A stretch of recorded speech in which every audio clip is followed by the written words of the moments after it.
Hi.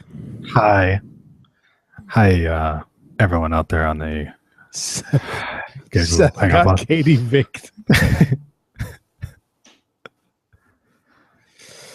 Okay. Tell me I'm lying. Well, he's not a corpse yet, so how could he have been? Anyway.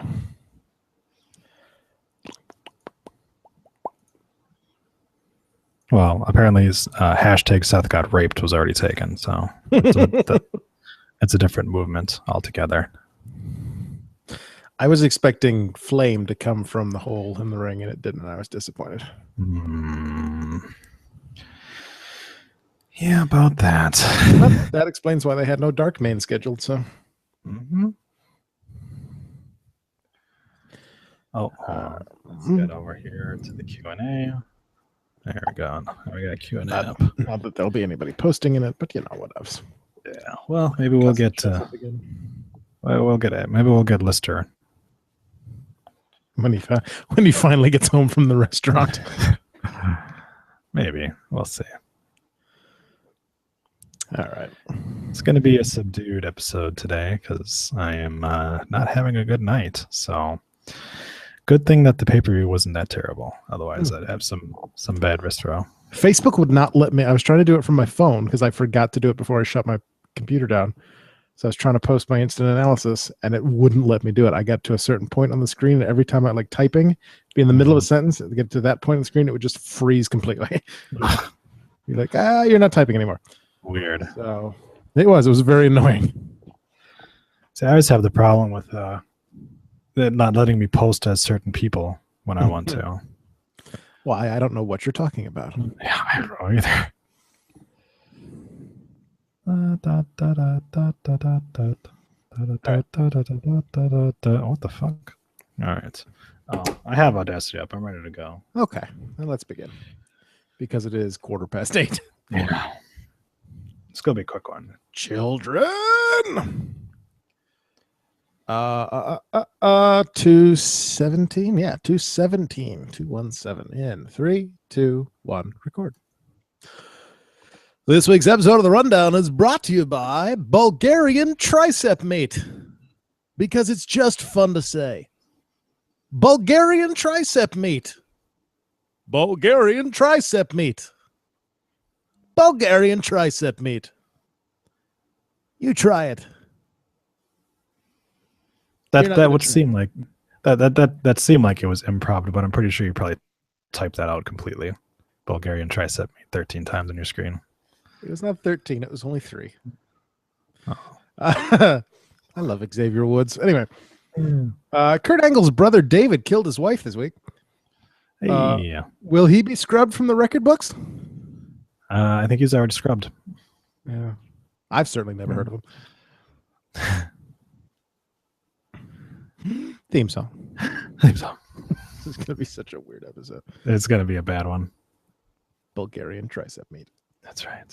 Already starting off on a high note. This is what happens when everyone else doesn't want to fucking be involved in this shit. Able to turn our neck further than Sting. Ooh.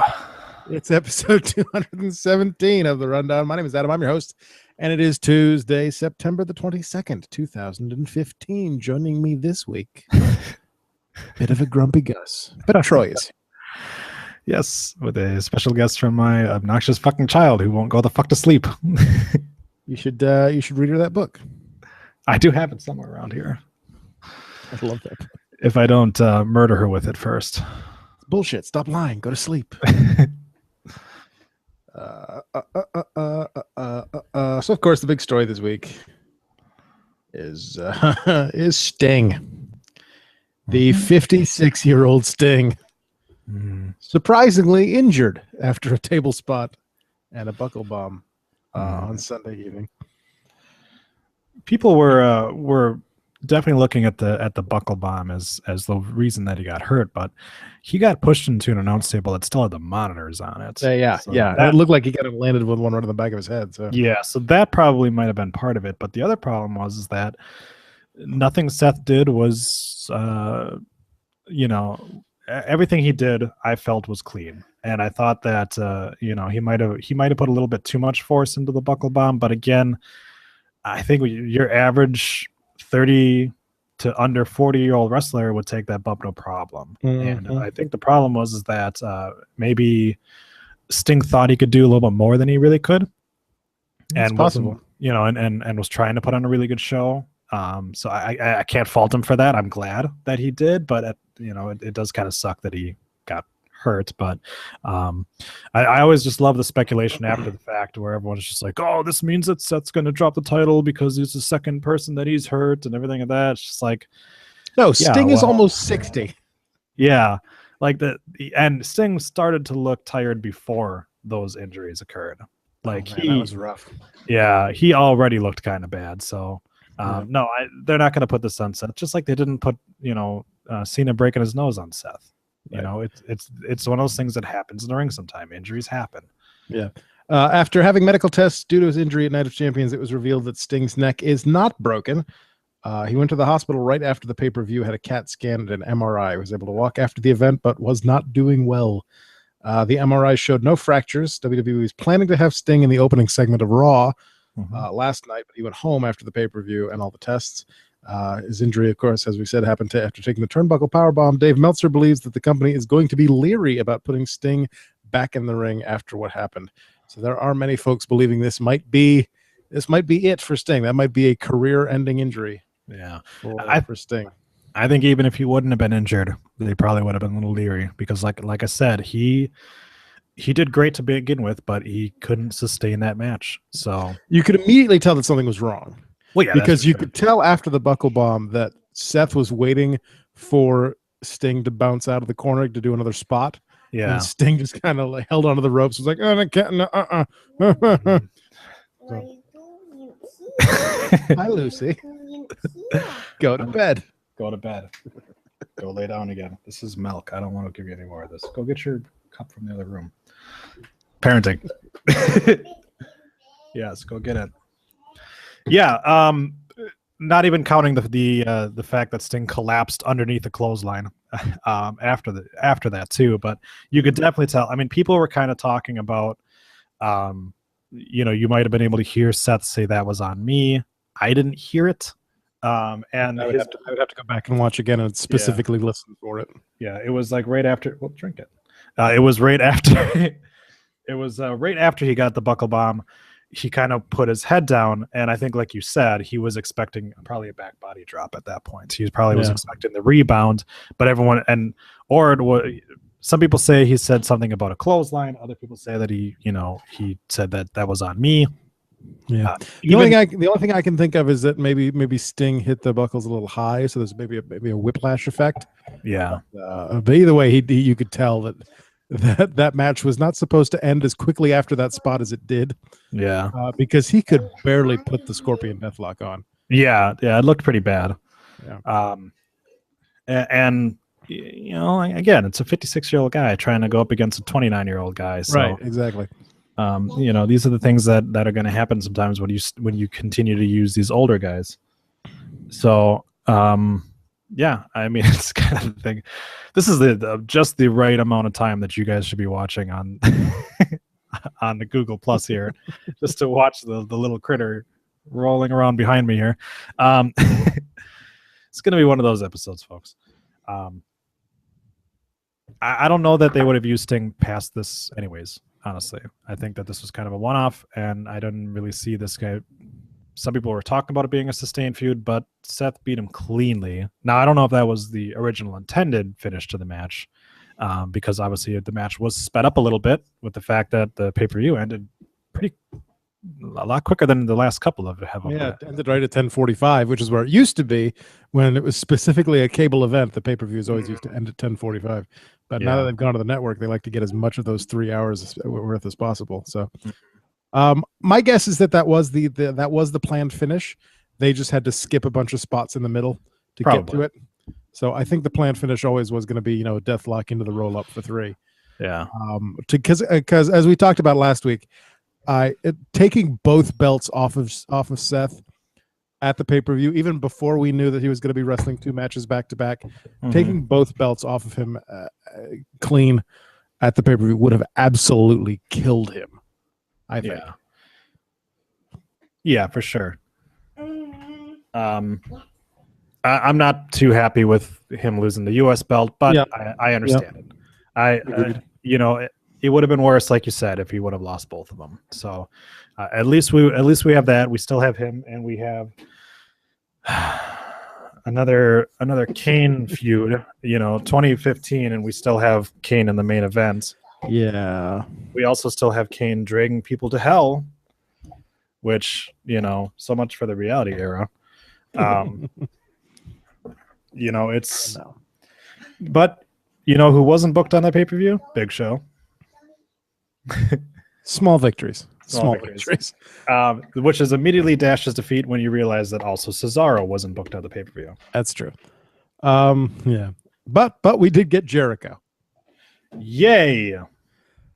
We got such an odd choice for the mystery partner.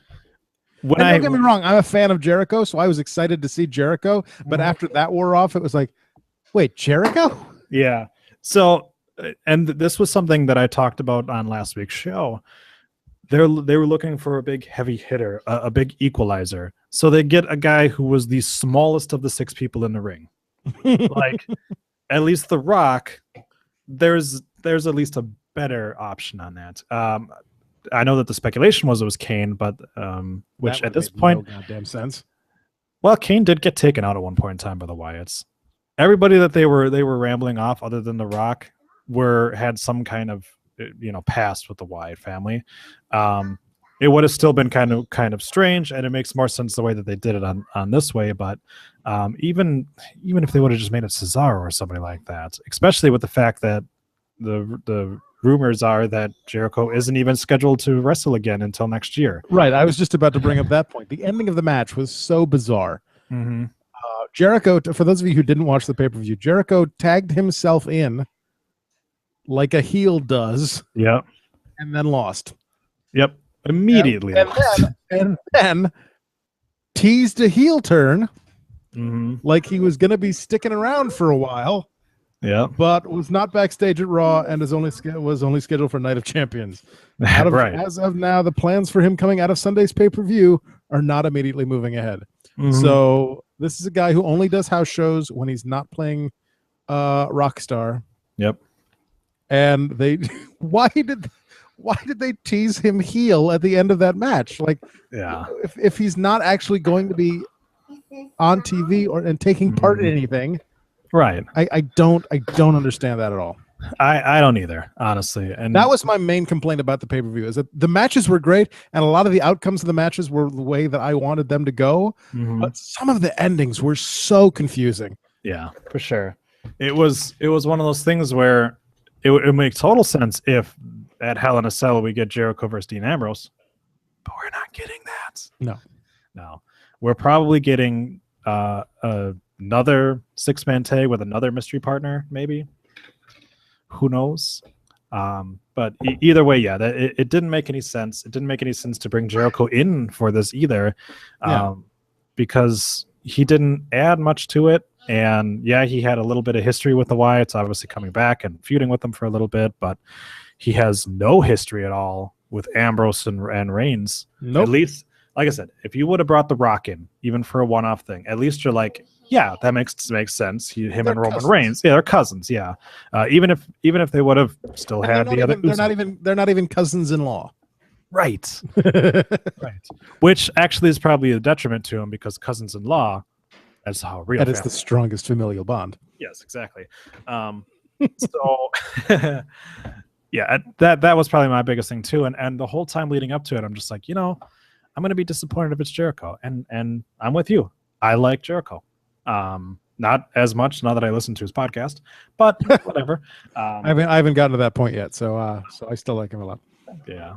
So like I said, a fan of Jericho. I enjoyed seeing Jericho. I enjoyed, I got that, that rush with the countdown and the explosions and the lighty up jacket and everything. Yeah. And then once that was over, you're stuck with, wait, why the fuck is it Jericho? Yeah. Yeah, it didn't make a whole lot of sense, and considering the other people it could have been. I'm trying to picture that phone call in my head and try and figure out how that phone call could have possibly gone. That would lead to being, Chris, this is Roman Reigns. I don't think we've ever actually crossed paths in the ring, except maybe in a Royal Rumble. But you want to come fight the Wyatts because they beat you up that one time that nobody remembers? Hey, we need someone that can help us take on the Wyatts. I know you lost to them and got decimated a couple weeks in a row. Roman Reigns goes, hey, leaves a message that just says, hey, we need someone to take on the Wyatts. Do you know anybody? But the tape cut off. Yeah, on the answering machine. Yeah, because that's something that people still have is answering machines that have little tapes. And so Jericho, Jericho. So Jericho calls him back and goes, "Oh, I'd love to do it, buddy." And Reigns is too polite to say no. He's like, sure, okay. So see you in Texas. We'll let you come, but since I've got such a personal vendetta, I want to be the one to finish the match. So you can just kind of just be there for moral support, Yeah, I think we've explained it all away. I think we've explained that plot hole away. So we can move on to the next one. The Divas title match. Very happy that Charlotte won the Divas Championship at Night of Champions. Very happy that Nikki Bella is no longer the Divas Champion. Loved the turnaround on Raw and Paige turning heel and whatnot. Thought that went fantastically. Yeah. The other thing I love is that Nikki Bella doesn't seem like she's going to continue with the feud after this too. So you have a new feud with Paige and Charlotte, which means that we don't have to watch Nikki Bella again be the focal point of the Divas division. Yeah. But my point on the match at Night of Champions was the ending made no sense. Charlotte hurts her knee early in the match. Nikki spends the entire match focusing on that leg, that knee. And then out of nowhere, with no foreshadowing or anything, figure 8 tap out. Yep. On a move that should stress her knee out. Yeah. It would have made... This is what was so funny about it was the women's match ended in a submission. We had 2 matches end in an old school roll up for a victory. Yep. That's how Divas matches end. And yeah, that made no sense either. And I'm pretty sure Charlotte has another finishing move. I thought that she had that kind of flip cutter. Yeah. Yeah, that would have made more sense. That was called Queen. Bow down to the Queen. Except I think they changed the name of it. I would hope so. Which is a shame because that means I can't sing my song anymore. That's right. It would have made so much more sense for her to have hit that and then pin her and get that 1, 2, 3, than to use a move that made her own self hurt. And she was fine. That move didn't hurt her one bit. Even though the entire match she could barely walk. Yeah. I'm going to choke slam you. Although her we got that on film, folks. Threatening to choke slam his 2-year-old daughter. That's right. The props to Seth Rollins for fighting 2 matches in a row. The match with John Cena was great. The match with Sting was great until the very end there. Those were both really solid matches. My complaint about that, other than the obvious, with John Cena taking back the United States Championship, is this. Champion's advantage. You've got the champion's advantage. If you lose by disqualification, you don't lose the title. Yeah. All Seth Rollins had to do was kick John Cena in the balls. Yep. He retained his title, wouldn't have had to fight 2 matches in a row. True. Very true. The pay-per-view would have ended at 9:30, but yeah, he also didn't have to fight as hard as he did against Sting. Yeah, kick Sting in the balls. Right. I was actually surprised that was a straight-up wrestling match, considering, and it shouldn't have been. If you look at the in hindsight, it probably should have been something to protect Sting a little bit more. have him get a couple of chair shots to the ass or something like that. Well, Sean called it last week on the show, saying the only on the comments on the side saying the only reason Sting won on Raw so that he wouldn't be 0-3 after Night of Champions. That's right. After Night of Champions. John Cena, superhero douchebag, pins Seth Rollins, and then Seth Rollins tries to take a breather. Yep. So Cena grabs him after the match and AAs him on the outside. Yeah. My thought at that point was that Sheamus was going to run out, cash in then, and we were going to get Sting versus Sheamus. I saw that. But that did not happen. And then Sheamus tried to cash in at the end, but got turned away by Kane. Yes. Why he couldn't have cashed in after Kane destroyed Seth Rollins and left him laying in the ring, I don't know, but whatever. He tried to, and then he got, chokeslammed for his efforts. I'm really starting to hate how terribly timed things have been lately.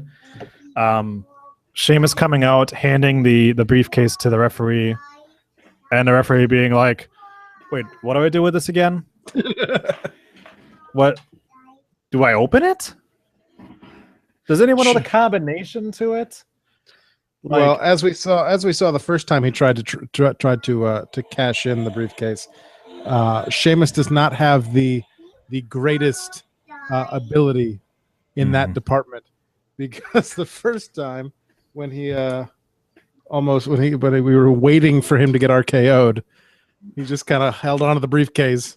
He's like, I'm cashing in, and the referee was like, yeah, but you have to give it to me. Mm-hmm. Yeah, these have been really bad. Maybe my memory is just not as good as it once was, and it's probably not. But I swear that the almost cash-ins have been far better than this in the past. Where it's like he's just about to hand the briefcase to him, and that's when the pyro goes off. Like, this was obviously supposed to be that case, where as soon as he handed the briefcase to him or was about to hand the briefcase to him, that was when the pyro was supposed to go off. But instead, we had the ref be like, Is it going off yet? Sheamus is going to cash in this, which means I'm going to tell you this as slowly as possible. Come on, dude. He's going to. Oh, there's it. Oh no, the explosion. Oh no.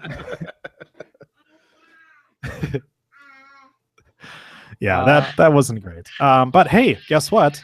Kevin Owens is your Intercontinental Champion. I was just about to segue to that. Kevin Owens is your Intercontinental Champion, and that's amazing. I'm stealing all your segues today. I know they're so fun to ride.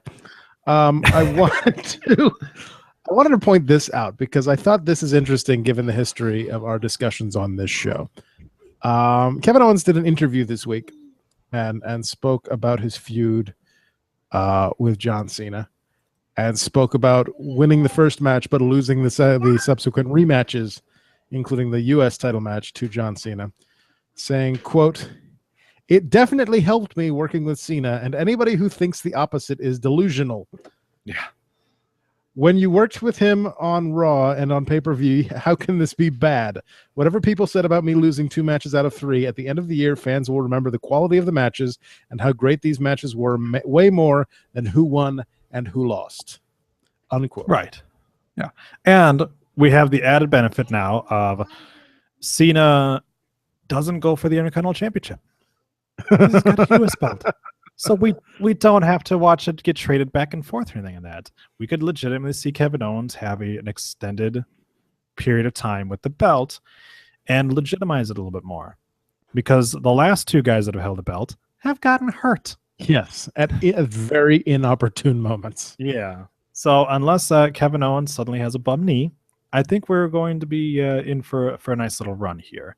Right now, there are no real challengers for the Intercontinental belt other than the Big Show. But as I've said before, I think Kevin Owens can make the Big Show interesting. So we'll see. We'll see. Sadly, we probably will. Speaking of the last 2 guys who held the Intercontinental Championship, I was flipping through a photo album on WWE.com earlier, about the new Grand Slam champions, how the current Grand Slam is all the current active titles, so the tag titles, the U.S. title, the Intercontinental title, the World Heavyweight Championship. Mm-hmm. And apparently there's only 6 guys who have held, who are the current, 6 guys who are the current Grand Slam champion. Mm-hmm. And one of them is Daniel Bryan, because Daniel Yes. Bryan has held the Daniel Bryan has held the WWE World Heavyweight Championship. He's held the United States Championship. He's held the tag team titles, and he's held the Intercontinental title for all of a week and a half. Yep. And didn't actually defend it at all. Yeah. Anyway. Yeah. I'm down with that. I mean, it puts him in the same company as Shawn Michaels in a roundabout way. Roundabout. Yeah. Yeah. That's what happens when you keep having your titles change like that, especially with now we have the WWE World Heavyweight Championship, which didn't exist prior to, yeah, but it connects back to the WWE Championship, because they were including in that list, they were including guys like Kurt Angle, and the Big Show. So yeah, and Eddie Guerrero. It's that pesky US belt though. Right, exactly. That's what throws things into it there. Yeah, it was, let me see if I can remember. It was Kurt Angle, Eddie Guerrero, Daniel Bryan, the Big Show, Edge. Mm-hmm. Who was the last one? Oh, The Miz. The Miz was the last one. Yeah, that's right, folks. The Miz is a Grand Slam champion. A Grand Slampion. And Carlito was only a WWE title championship away from being a Grand Slam champion. I was watching a pay-per-view. I was on the network, I think, the other day. I don't remember what brought me to watch this pay-per-view. And honestly, at the moment, I don't remember which pay-per-view it was. But it was a Royal Rumble, because I was playing WWE 2K15, and a match came up in that Royal Rumble arena, and there were these giant things by the side of the stage supposedly, and I was trying to figure out what the fuck they were. So I decided to put on the actual pay-per-view to see if they were there in real life, which they weren't. Oh, but I was watching this Royal Rumble. I think it was either Royal Rumble or Survivor Series, and Hardcore Holly fought Brock Lesnar for the WWE Championship. That was something that happened. And I was like, fuck. Hardcore Holly for the WWE title? Yep. All right. Well, see? He never won the US belt, though, so he wouldn't have been the grand champion. That's true. Yeah. But he was a hardcore champion, so he's got that going for him. Yeah. That's how he got his name. Yeah. All right. One last note on Night of Champions before we get to the voicemails. So going back to the 6-man tag team match. You may have noticed very briefly right before Chris Jericho's entrance that there was a 6th gentleman in the ring dressed very similarly to the Shield members, which I thought was the funniest part of it all. For sure. That gentleman's name was apparently Oscar Ramirez. Decent wrestling name. Who is 37 years old and is now spending 10 days in jail. That's right. On charges of, do I still have it here? No, I don't. Oh, there it is. Yeah. Criminal trespass of a property or building with no forced entry. He pled guilty and is getting 10 days as opposed to going to court and possibly getting 6 months. Yep. Womp, womp. So don't jump in the ring, kids. Yeah. Yeah. So it's my favorite, funny, but you're going to get in trouble. Yeah. So I had a feeling that this might happen because of the fact that it's been happening, and it's been happening primarily to Shield members, or exclusively, for this matter, to Shield members. I also greatly enjoyed the fact that Bray Wyatt and Dean Ambrose made a joke about it. Yes. After the guy jumped into the ring. I didn't notice it at first, because I was looking at my phone, because I was having this back and forth direct message conversation with the new follower on Twitter. Yeah. So I was kind of going back and forth with him, and I didn't catch it, and I got a couple of text messages about, fan in the ring. So I was like, fuck. So I watched the replay afterwards, and it was pretty, Bray Wyatt going, is that your guy? And then I think Ambrose responds with like, no, I thought it was with you, or something like that, because he points to Wyatt. So it's like, well, I'm glad that we can make a joke about this, because that guy could have legitimately stabbed you in the back of the head. Like that guy tried to do it at SmackDown. All right. But yeah, people, don't do that. Don't do that. Don't do that. All right. So going to the prediction contest. Almost everybody picked the Cosmic Wasteland to win the kickoff show. It was about half and half for Ziggler to go over Rusev. A little less than half picked the Wyatt family to go over Shieldish. Nobody picked Chris Jericho. Almost everybody except for 3. We had 17 participants this time. Ooh. Some new folks on the line because I accidentally posted the link once to my page instead of the rundown page. Nice. So some of my Facebook friends participated, Nice. but they haven't liked the Facebook page yet. So fuck you, people. Most people except for 3 thought that Kevin Owens would win. A little over half thought that Ryback thought that Kevin Owens would also win the title and not just get disqualified or some shit. Only 4 people thought that the Dudley Boys would win, but almost everybody figured that the New Day would retain. Only 4 people thought that Nikki would win. They are dumb. They are dumb. Go away. It's about maybe a little more than half thought John Cena would win. About half thought that Seth would retain the U.S. Championship.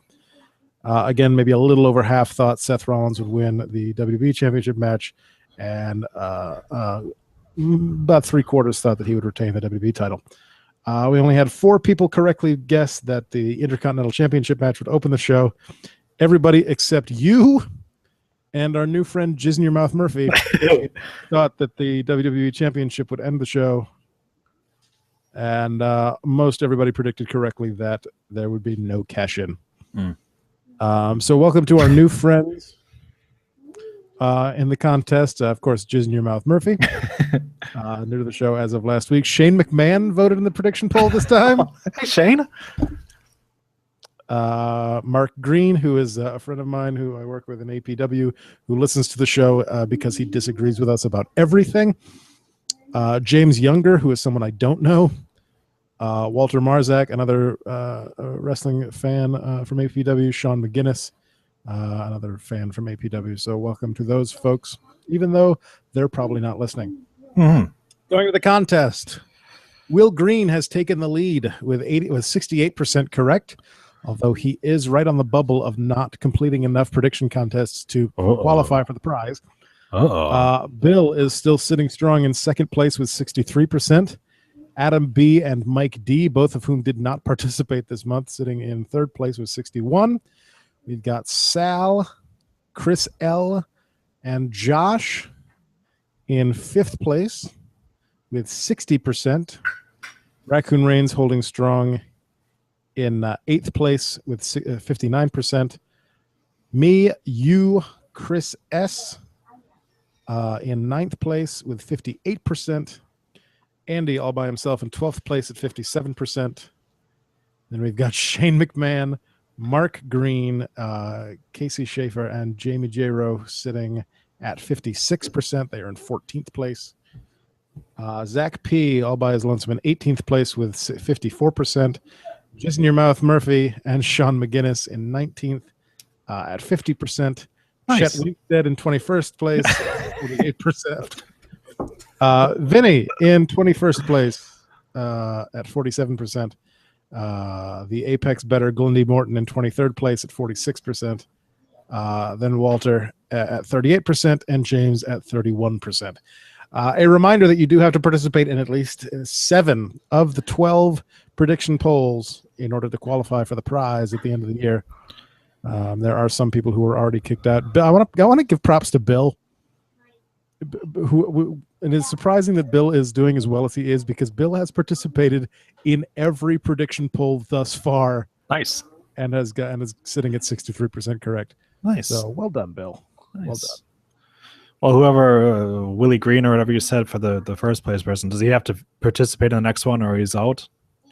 Yeah, he has to do basically the 3 remaining ones where he has not done enough to qualify for the prize. Nice. See, So- it's too bad that some of our little one-off guys like Chet Winstead and Jason Murphy are already kicked out of this. Already because eliminated, but that's okay. That would have been amazing. Come from behind victory for Chet Winstead. Oh, you missed the easy joke. I'm tired, man. That's can't all okay. be jizz in your mouth Murphy jokes. That's right. All right, let's go to voicemail. Yay.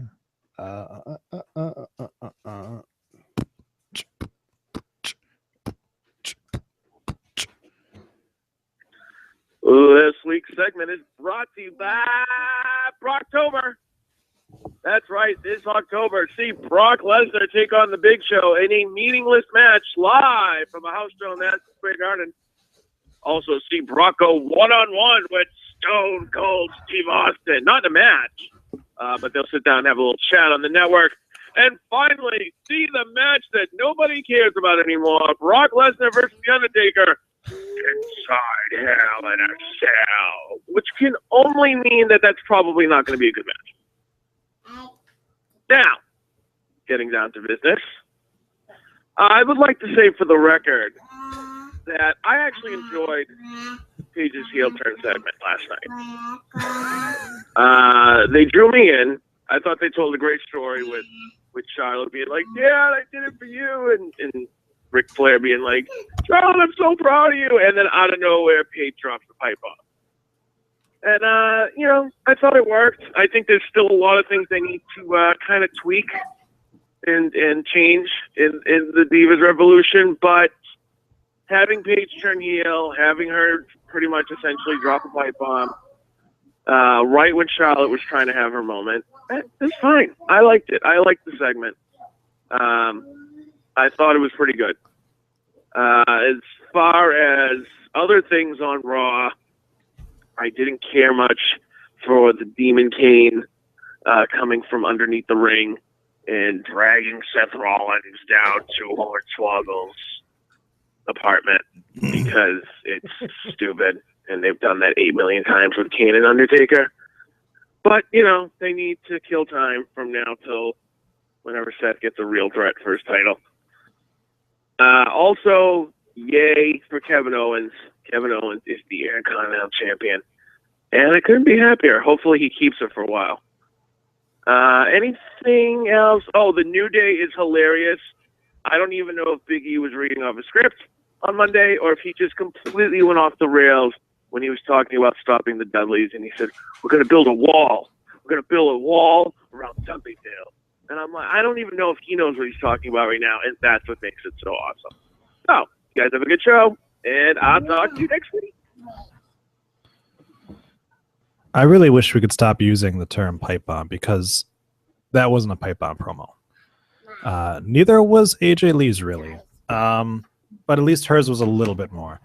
The CM Punk pipe bomb promo was him talking about things in the back, was him kind of exposing certain things. What? Oh, yeah. I missed that episode. What Paige did was a heel promo. Right. That's all that was. Right. That was her saying that Charlotte's only here because of her daddy, which obviously not true. The Bellas are only where they're at because of who they're with. Also not true because they started the company before getting together with those two and actually won championships before getting together with those people as well. I did like how subtle she was with that insult. Mm-hmm. Yeah. Because I think you know why. And it's penises. It's penises. It's penises. Yeah. This was just like I said, just a heel promo, not a pipe bomb. CM Punk's was a pipe bomb because this was a guy who was sitting there and talking about, mistreatment by Vince McMahon and things like that, and was actually doing some things that, yes, obviously were, at this point scripted, but at least were a little bit more along the lines of like, hey, it's some stuff that we don't normally talk about. All that Paige said were things that we talk about all the time, Mm-hmm. So I don't mean to bash or anything like that, but that was one of those things that let's be real here. It was a good promo, but it was not a pipe bomb promo. Because if it was a pipe bomb promo, she would have talked about like Michael P.S. Hayes getting Rosa Mendes drunk. That's a pipe bomb thing. That's like that's something that only Smarks would have knowledge of, kind of thing like that. And that's what CM Punk did. He catered to the smarks, the people who know what was going on the backstage when he did his pipe bomb. Like I said, this was like where it was like, well, yeah, everyone knows that's kind of the joke to make about the Bellas, and yeah, Natalia not being around is that was funny. Probably would have made more sense if Natalia didn't show up like an hour later on the show, but whatever. Because again, it's like, well, you must have seen her in the back. I mean, right? You guys probably rode on the same bus over here. By the way, making fun of Natalia for not being on Raw for a while after her husband got a nearly fatal injury. A slightly severed spinal cord. Yeah. Okay, Yeah. not okay. Obviously it was given the green light, so Yeah. she was fine with it. And she voluntarily took time off. She didn't have to. Right. But so obviously, you know, and that was one of those things too, is I saw something on Facebook where someone was talking about, oh, she's in trouble now. It's just like, do you really think anything she said wasn't okayed with everyone involved in that to begin with? Yeah, right. Because everyone's reactions were exactly what you would expect them to be. Now, AJ's Spoiler alert, pipe, Paige wasn't shooting, brother. no, she wasn't. AJ seemed to be a little bit more along those lines with the reactions that you got from some of the people like Cameron and things like that. My favorite thing about AJ's pipe bomb was the Bellas. Yeah. If it was Nikki, I want to say it was Nikki because Nikki's the one who yells louder. Yeah. Screaming, "Say it to our face!" Yeah. Yeah. Which is exactly what AJ was doing at the time. Yeah. Yeah. Now, like I said, that one was definitely more along the lines of what you consider a pipe bomb or a shoot promo, but it still wasn't, you know. And again, with CM Punk, they kind of, the whole story behind that was, yeah, we gave him free reign, but we were ready on that dump button if he said something we didn't like, Right. you know. But his was much more like, here, you have freedom to say what you want. Something to the effect of, I can't wait until Vince McMahon dies. Yeah. Yeah. That is a pipe bomb. Again, what Paige did was Paige went up to Natalia and was like, look, I want to say you don't even work here anymore. And Natalia would be like, yeah, that sounds good. And then she went to the Bellas, was like, I want to insinuate that because of penises, you are what you're at. And they're like, yeah, okay, that's fine. And then she went up to Becky. That's how this goes. Because, yeah, obviously, like, she's not in trouble for what she said. Everyone seems to love to think that, oh, they made fun of the Bellas, she's in trouble. Bullshit. If it had been a pipe bomb, there would have been a Tamina Snuka, your dad actually did kill that hooker joke. Yeah. Yeah. And there would have been more substitute. If you really think about what she said, was there any substance to anything that she said? Right. It was, hey, you're riding on your daddy's coattails, which is like, well, yeah, that's true to an extent. She's got woo written across her tits. But at the same account, like, it's also one of those things where it's like, yeah, she made some fun of something. She took an obvious jab at her because, oh, that whole thing or stuff like that. She took an obvious jab at the Bellas, which, as I said, they won. They were both Divas champion before they got together with Daniel Bryan and John Cena. Now, given Nikki's title reign might have been affected by that a little bit, but they weren't hired because they were the girlfriends of these guys.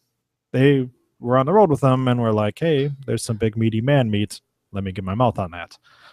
So no, I'm glad. It's cool. It makes a lot more sense because the whole PCB thing never really made sense to begin with. When you think of Paige's character, when you think of the people that were involved in it, these are people that she feuded with, other than really Becky, because they were kind of different times.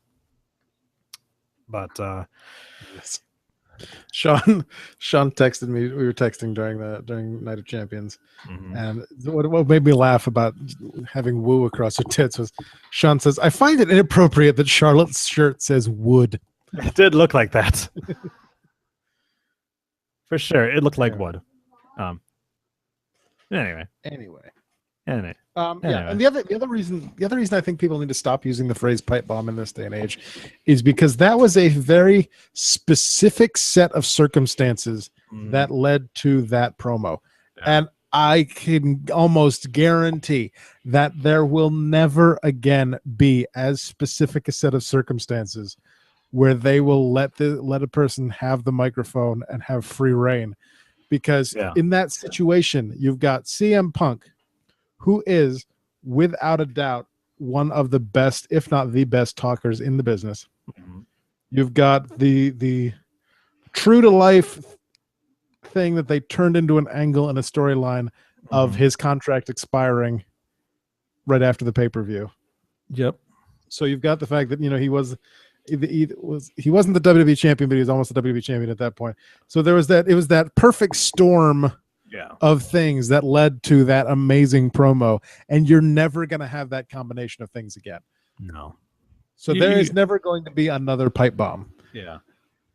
Also, this is WWE's fourth attempt at recapturing the pipe bomb thing, because obviously AJ Lee, Paige, we had a Cesaro sort of pipe bomb-esque promo with his towel on his head and the these 4 ropes.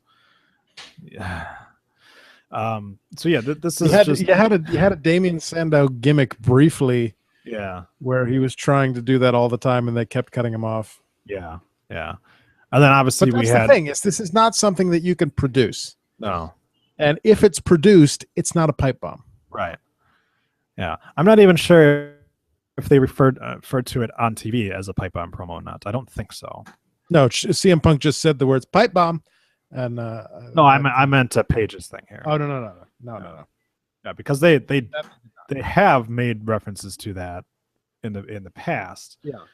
When they tried to reproduce it again. But like I said, this just because if you think of what Paige did as a pipe bomb promo, then everything that Kevin Owens says is a pipe bomb promo. It's just a heel promo. And like this was the bread and butter heel promo where it was like, I'm gonna make fun of every single person I've got around me. It happens. This was nothing new. It was good. It was good to see Paige, back as being a heel. Yeah, and it was a good promo. It was a good kickstart to that storyline, that feud. So now you've got the champion trying to prove herself against the diva who like she said won the title on her first day on Raw in her first match on Raw, and so now you've got she thinks she's better because she has all these things to back herself up, and now Charlotte has to prove herself. I don't want to call Paige a wily veteran, but it's kind of the role that she's playing in this. So I am a fan. I was a fan of the promo. I liked where it went. I think it was a bit of an obvious left turn when Paige tried to interrupt her the first time and then just kind of snatched the mic away. I was like, oh, well, here we go. This is a heel turn. But I think they pulled it off well, and I'm looking forward to where this kind of goes from here, especially as you mentioned earlier, because it doesn't seem to involve the Bella twins at all. Yes. Yeah, and actually they were kind of non-existent on Monday, so which we're okay with completely. Just push them to the side. That's fine. We don't need to talk about them at all. Or put them in a feud with Team Bad, something like that. Put Becky Lynch against them. I don't give a fuck. Just get them out of there. Yes. Although we did have a little bit of a Natalya Team Bad thing, so. I'm very glad that Natalya's back. I have missed Natalya. No, okay. Natalya's Natalya. She's one of those ones. Natalya's one of those people who you can usually expect a good match out of her. She's one of those people that every roster needs. She could be propelled up to a main storyline, or she can kind of sink to the background and be kind of enhancement talent. She's very versatile that way. So, but she's also not really somebody that you want to put an extended period of focus on. She's a little bit like Dolph Ziggler, where you can put him into main event things, and then you can also drop him back down and have him face against. She can be Divas champion, or she can be Rose's mentor. Yes, exactly. Yeah, that's something happened. So yeah, apparently my child is watching Dancing with the Stars now. So hey, whatever keeps her quiet. It's keeping her quiet, that's for sure. All right. Question time. Question of the week. These, of course, are questions that come from Quora. These are legitimately asked questions by users of Quora. This week's question: what is the controversy surrounding WWE wrestler Sheamus?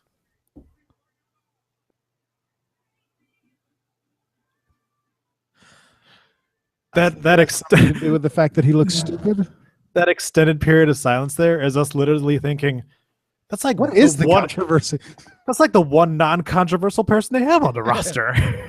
He's literally just a guy who shows up every day, puts in his hard work and everything like that, and hasn't done anything. Doesn't look like he's doing PEDs or anything like that. You know, apparently Dancing with the Stars was not entertaining enough. I don't blame her. No, that's true. I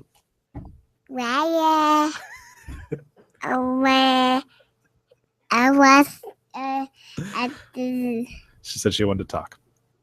We can just edit this out. I want to listen. Oh, she wants to listen. I did it, and I was. Now it's my turn. We are so not editing that out. Oh, No, we probably will. But then I'm going to leave in this part where I talk about it, so it's going to be really confusing. Yeah, I have no idea what that question is. So we'll move on to the next one because that one's done. that was the weirdest thing. Like, of all the people to pick, I was expecting like, what's the controversy with Chris Benoit? This one has this one has a really simple answer though. Why did Roddy Piper never face Hulk Hogan for the WWE title? Simple. You remember that? You remember that match he had where he painted half of himself black? Mm-hmm. Hulk Hogan thought that was his real half, and then didn't want to fight it, didn't want to defend the title against him. Oh, see, you got to write a fun joke for that. You got to start sending me these things in advance. I've been thinking that since I put that on there. Aw, family time. We're back. It's okay. We're don't do that. Can you say John Cena sucks? Cena sucks.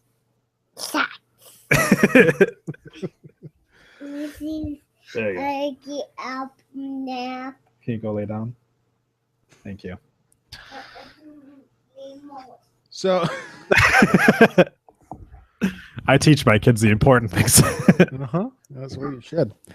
The Wrestling Observer newsletter reports that there is serious talk within WWE about reuniting Rusev and Lana. The belief among officials is that Rusev and Lana are weaker characters apart than they are together. No, you're just weaker writers than you think you are. At this point, can you imagine how good that mixed tag match would have been at Night of Champions if Lana hadn't broken her wrist? It would have been pre-show good. Pre-show good. All right. We might have to make that a new term on the show. What did you think of that match? It's pre-show good. All right, let's trivia. Let's trivia it. And then we'll do the last of the news, and then we'll get the fuck out of here. Yeah. And then I will try to not drown my child in the bathtub. Do you forget live on the internet when you say these things? In honor of Kevin Owens winning the Intercontinental Championship for the first time in his career. Did he say the Intercontinental Championship? I don't know. Rewind it. Does Kevin Owens pee himself? In honor of Kevin Owens winning the Intercontinental Championship for the. I think he did. In a continental. I think he's trying to do it in accents, but it made him sound like he's got the incontinence belt. Yeah. Pee pants. Pee pants.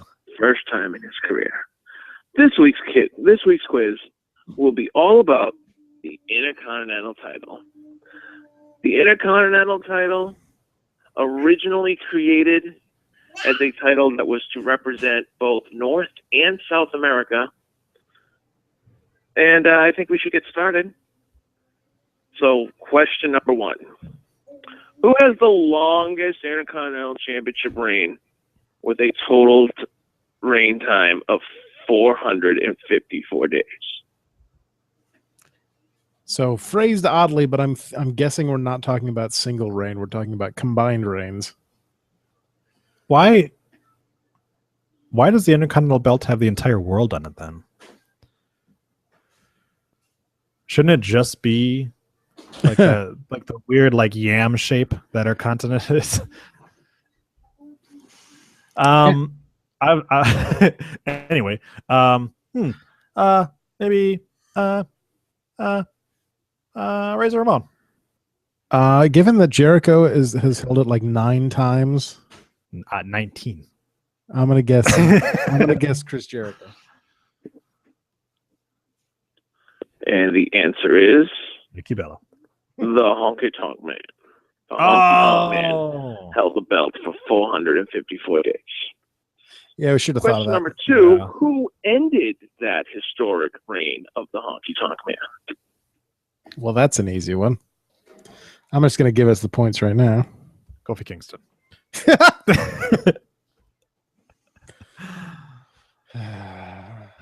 One of my many complaints about WWE 2K15 is how the DLC for the quote-unquote story mode is terrible. Mhm. And the first match that you get in the Path of the Warrior DLC is Warrior versus Honky Tonk Man, where he pins the Honky Tonk Man in 2 seconds. And the match itself, which is part of a package that you paid $10 for, is like one quick time event, and that's the entire fuck match. And the answer is, in a record-setting time, the Ultimate Warrior. Because he beat Honky Tonk Man in about 36 seconds, I'm estimating. But I think that's what it was. Question number 3. Only 5 times in its history has the Intercontinental title been defended in the main event of a pay-per-view. Name 3 of them. SummerSlam 92. I can't name one of them. SummerSlam 92. SummerSlam 92. That was the Bret Hart versus British Bulldog at Wembley Stadium. I'm In 98% certain that was the main event of that SummerSlam. Your House 97 Intercontinental Edition. Intercontinental Your House. Intercontinental, yeah. Beware of Dog. In your continent. Yeah, that's the only one. That's the only one I know for sure. Is that one? So SummerSlam 99. WrestleMania X7. And Bad Blood. Okay. 2002. The answer is the first time it was defended in the main event was the Ultimate Warrior versus Hulk Hogan in what they call now a winner-take-all match. Title for title. SummerSlam 1992, Bret Hart versus the British Bulldog. Was my title The shot. next time the Intercontinental Championship was defended in the main event of a pay-per-view was when Diesel, who was the WWF champ, and Shawn Michaels, the Intercontinental champ, fought Yokozuna and Owen Hart, who were the tag champs, in a winner-take-all match. So the Intercontinental title was on the line because if Shawn Yes, we get and how Diesel it works. lost, they would be giving up both their titles. Can you explain again? Number 4, The Can Undertaker you take it longer to fought explain? Goldust in a casket match for the Intercontinental title of Beware of Dog 2. And number 5, similar to what happened in number 3, Austin and Triple H, the 2-man power trip, fought the Brothers of Destruction. Austin and Triple H were the World and Intercontinental Champion, respectively. The Brothers of Destruction were the tag team champs, and it was a winner-take-all match at Backlash 2001. Question number 4, who was the oldest person to win the Intercontinental Championship at the age of 56? Sting. No. Maybe. Give it time. The age of 56, the oldest person to win. Oh, the Ric Flair. Intercontinental Championship. Yeah. Yep, that sounds right to me. And that answer is Ric Flair. That was when he was with Evolution. 2005. The Nature Boy, still winning titles at the age of 56. Yeah, but it was the Intercontinental belt. Question number 5. The Who has Intercontinental the belt. most Intercontinental title reigns with 9? It was Chris Jericho. We already answered that question. Yes, Moving on. But Bad News Barrett is good. Catch it up. That would be the Ayatollah of Rock and Rolla, the secret partner of Reigns and Ambrose. That's right, Chris Jericho. Yeah, we already talked about that because you phrased the first Question number so 6. poorly. Who was the youngest person to win the Intercontinental Championship at 23 years old? He keeps calling it the Intercontinental Championship. It's really annoying. Who's the youngest person to win the Piss Pants belt? I'm going to say Edge. I'm going to go with Jeff Hardy. The answer might surprise you. It was Jeff Hardy. Jeff Hardy, at only 23 years old, the youngest Intercontinental Champion of all time. Question number 7. What 2 belts were unified into the already existing Intercontinental title? The European Championship. And the Hardcore Championship. Give each of us a half point. or the answer is the Hardcore title and the European title were both won by Van Dam and unified into the Intercontinental Championship. I like the European. Question number 8. Who did Santino Marella win the Intercontinental title from during the Milan Miracle? I know this one. Do you know this one? Because I know this one. My brain is going for Kofi Kingston. Your brain is incorrect. It was Yes. Umaga. Umaga. Well, he beat Umaga for that. A little help from Bobby Lashley, but that's okay. Question number 9. Pat Patterson was the first Intercontinental Champion. And the gayest. Who was the second? Gerald Briscoe. I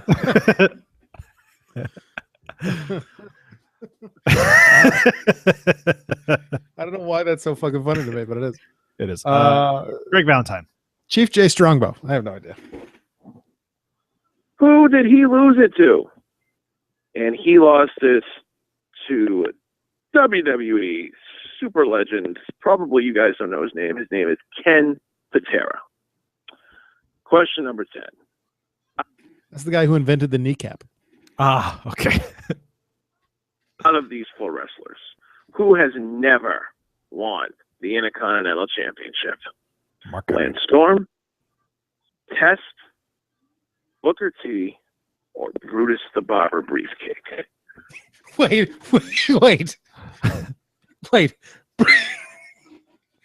Brutus the Money in the Bank briefcase? Is that what you said? Of Lance Storm, Test. Jesus Christ, Sal. Of Lance Storm, Test, Booker T, and Brutus the Barber briefcase. What happened? How do you come up with those 4 people? Who has never been an Intercontinental Champion? You could ask me to name 4 underrated superstars from the late 80s, early 90s, and I still wouldn't name those 4 people in the same sentence. I'm pretty sure it's Booker T. But yeah, but I'm also Brute. I know it's not Test because I remember Test being Intercontinental Champion. I know it's not Lance Storm because he changed it to the Canadian Championship, right? Maybe. So of those two, my guess is that it's Booker T. Money in the Bank briefcase. Brutus the briefcase beefcake. It just keeps getting worse. And the answer is, unfortunately for Brutus, he ain't never won shit, let alone the Intercontinental title. In fact, I don't even think he won the tag titles when I won Barber Briefcake. What is going on? I just had to go back and listen to it again. Brutus, he ain't never won shit, let alone the Intercontinental title. In fact, I don't even think he won the tag titles when he was with the WWF. I could be wrong, but who cares? Because Brutus sucks. And he can still be seen appearing at Chaotic Wrestling in Massachusetts, and you can get his autograph for like $5. Trust me. I'm That's editing the quiz this Wikipedia week, right guys. now. You have a good one. Oh, that was the last question. Brutus the Barber briefcase was the last question. You know what? What? Look at this. Oh, it's a tie. Yeah. I actually felt really good. You know why? I'm not drunk today. You know why? Because your daughter's still awake. Yes. Exactly. Brutus the Barber briefcase. Hold on a second. I'm just editing Wikipedia. Oh, God. Can you screenshot that and post it on our Facebook wall? Let's see if I can do it. Uh-huh. Wait, Horace Hogan wasn't. Hold on. Horace Hogan was not Brutus the Barber Beefcake. I'm looking up the wrong wrestler. I'm sorry. All right. God damn it, Sal. Okay. Back to the news. Pro Wrestling Insider via WrestleZone reports that the next legend statue that was set to be unveiled for WrestleMania 32 was going to be, guess who? Chris Benoit. Hulk Hogan. Close enough. Would have joined the Andre the Giant, Ultimate Warrior, and Bruno Sammartino statues at WWE headquarters. Unfortunately, it's now going to join Seth Rollins' statue in the back of that garbage truck.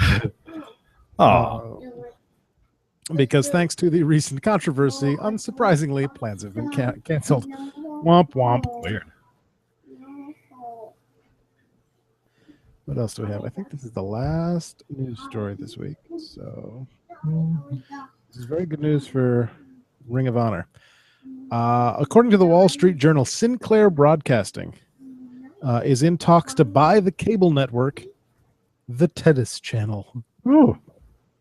Because why the fuck would anyone watch the Tennis Channel? I wasn't even aware that there was a channel called the Tennis Channel. Yeah, the outlet reports that Sinclair, the parent company of Ring of Honor, is in discussions with the equity firms that own the majority of the network, which include Apollo Global Management, Bain Capital Ventures, and Battery Ventures, CCMP Capital, and Columbia Capital. According to the story, the owners want over $500 million for the network. The Tennis Channel is available in approximately 35 million homes in the United States. Sinclair began its American Sports Network earlier this year, which includes coverage of various college sports, including baseball and basketball. You can only imagine that if Sinclair purchases the Tennis Channel, that would be a new cable home for Ring of Honor and the 35 million people who get the Tennis Channel. I'm listening. That's all I got. That's all I got. Okay. Like I said, I'm just editing Wikipedia right now. And safe. Oh God. All right, let's go to Wikipedia. If I open up my Wikipanion here. Oh, hold on a second. It didn't take yet. Oh God, and load up. Oh no, wait, it did. It did. Never mind, it did. Brutus Beefcake. Let's see. What did you do here?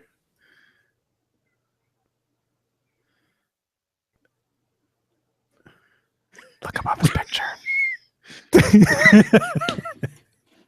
Okay, so I'm going to screenshot this and post this in a moment. Wait, it's also on his ring. Hey, I saw that. Yeah, Brutus Briefcase. I'll hold this up to the camera so those of you watching on YouTube or Google Plus can see. But above the picture there, it does say Brutus Briefcase. And underneath and that, then down here, for some reason, you put where is it? There it is. Brutus the Bra Bra Briefcase. Brutus the Bra Bra Briefcase. So that's what it sounded like to me, man. All right, we're gonna snap. Listen to it again. It definitely sounds like it says Brutus the Bra Bra Briefcase. All right, so we're gonna. I couldn't update the Brutus Beefcake at the top, but I felt that this one was better. I give it 10 minutes before that gets changed back. I give it 10 days before it gets changed back. Nobody's looking at Brutus the Barber Beefcake. Brutus the Bra Bra Briefcase. Brutus the Bra Bra Briefcase. You should have also added Brutus the Briefcase Beefcake underneath that one. Well, let's go ahead and edit some more. Please do. And on that note, as I go back to my notes here, that does it for the rundown for this Tuesday, September 22nd, 2015. A total of 177 days since Seth Rollins won the WWE World Heavyweight Championship. Victory. Go. Oh, you're getting a shoulder massage. Okay. Go to audibletrial.com/rundown for a free audiobook and a 30-day free trial of Audible. Elkmania 3 is this Saturday, September 26th at the Beverly Salem Elks Lodge. Go to elkmania.com. Lucky Pro Wrestling presents Fall Frenzy at the Elks Lodge in Maynard, Yeah. Mass. This Saturday, September 26th. Send me a 5 hours TV. Yeah. Drive a car. Okay. Bye. Yep. Bye-bye. Oh, feet up. Just spicing up your end tags here. Liberty States Wrestling returns October 10th with Fall Fury, and APW returns Saturday, October 17th. No offense, I had no idea what she was saying. I think your daughter's drunk. Follow us on Twitter at Rundown Podcast. Watch me live tweet Raw and NXT and probably SmackDown, except not because we have a new project coming. That's probably going to record on Thursday nights, apparently. Maybe. We'll see. But that's this week, right? Is that this week? Yeah, should be this Thursday. Send your feedback. Send us email to rundownwrestling@gmail.com. You can leave us a voicemail like Sal at 206-202-6478, 206-20. Angst. Like us on Facebook. Tell your parents and your grandparents to like us on Facebook at facebook.com/rundownwrestling. If you want to make a donation of the monetary variety, go to rundown.podomatic.com and click the PayPal donate button on the right-hand side of the screen. If you donate at least $50, I will say whatever you want me to on this program. Jason, I'm looking at you. Bitch. Watch archived episodes at youtube.com/rundown podcast and circle me on Google Plus at google.com/+Adam Rundown host. Feeling constipated? Need some relief? Go to kanyeorl.com/distant horizons and check out another great podcast at shadowvane.net and support them at patreon.com/shadowvane. Search for us on iTunes, another Rundown Wrestling podcast. If you subscribe, you get the podcast delivered to you absolutely free each and every week for $0.00. If you cannot afford a monetary donation, leave a 5-star review on iTunes because that helps other people find us. If you leave a text review, we will read your name and your text review at the end of a future episode. Jizz in your mouth, Murphy. I'm looking at you. We are also available on Stitcher, also free on your iOS or Android device. Just download the app or go to the website. Thanks to Tegan Brown for the logo. Thanks to everyone for listening. Thanks to no one on the side. Thanks to Sal on the voicemail. And thanks to Troy in that little box on my computer screen. Thank you. And thanks to Lucy. And thanks to I Fight Dragons at ifightdragons.com for the theme song. Next week, I don't know. I won't be here, so that's gonna be a Trandy-sode, which should be tons of fun. So be on the lookout for that. And given the fact that I'm not going to be on the show, it's probably going to get the most downloads of any episode ever. Here's hoping. So with that said, Jacob, good night and good luck. Why you're giggling already, and I don't know why. Let's see how long this stays up for. Don, go fuck yourself. That's right, sir. And tune in next week for another briefcase full of beefcake episode of the Rundown Wrestling Podcast. There you go.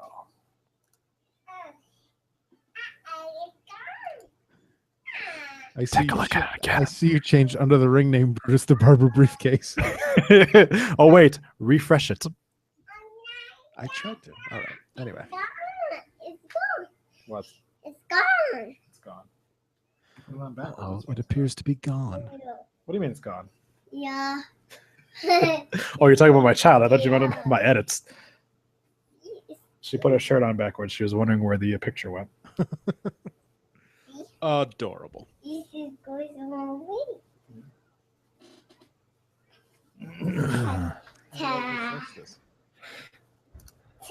Ta-da! You'll have to actually read like the first paragraph on it. Or you can wait while I MS Paint that bitch up and post it on our Facebook. Brutus the Bra Briefcase. I've got that. No, it's actually the where it's talking about him. Early days? No, above that, where it's like Ed and Leslie was this guy or whatever like that. Yeah, I don't know how to refresh this to make it go what I want it to do. What the fuck is paint in this thing? God, I hate Windows fucking 8. Maybe if I quit out of Wikipedia and bring it back, maybe then we'll. I want to see you die. I want to see. Nope, that doesn't seem to have worked either. All right. Brutus the Barber briefcase.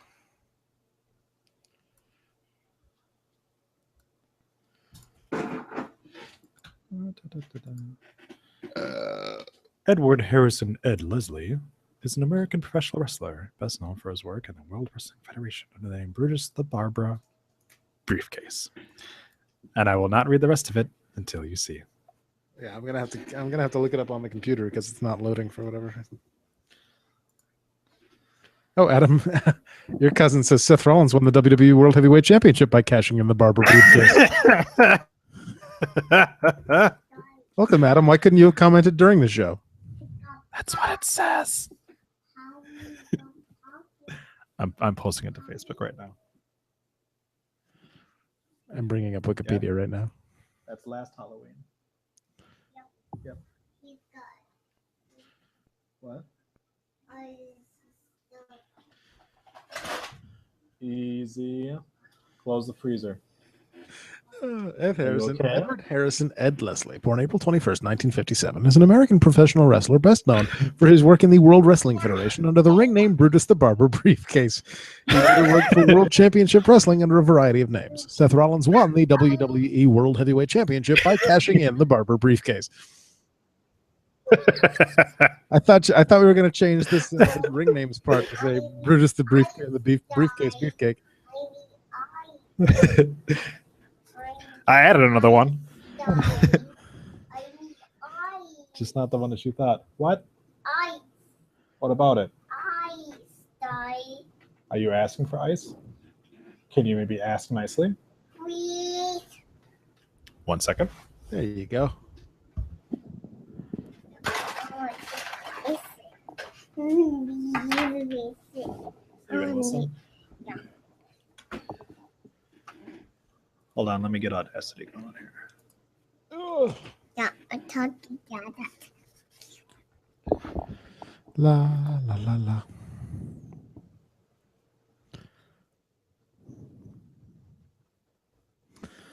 Fun with Wikipedia. With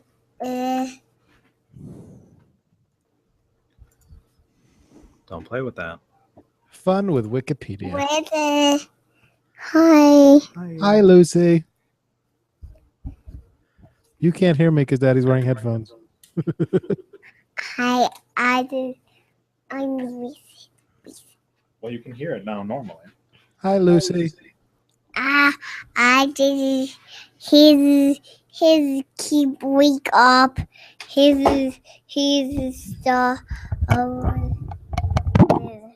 And his time bedtime. His time bedtime. In bedtime. Yeah, go figure. It's bedtime. I've heard that it's well past your bedtime. Yeah, it's supposed to dark night, dark and spooky night, and it's time bedtime. It's not yet morning. It's not dark yet. Lucy's get up morning. He's awake. I want missing, Daddy. I want missing. Want to listen? Yeah. You can hear him. Hi. You want the headset on? I want this, Daddy. Oh, you want that? Yeah. I am exporting, by the way. There you go. I will. She needs the full setup, obviously. I need poses. Three, but Now I can't see your face. I was his time awake morning, and it's awake morning, and it's awake Yeah. morning. Yeah, Why don't you tell Adam what you're supposed to be doing right now? a piece toys No, him. that wasn't it. hammer, toys, You're supposed to be sleeping right now. cup, and cup. I was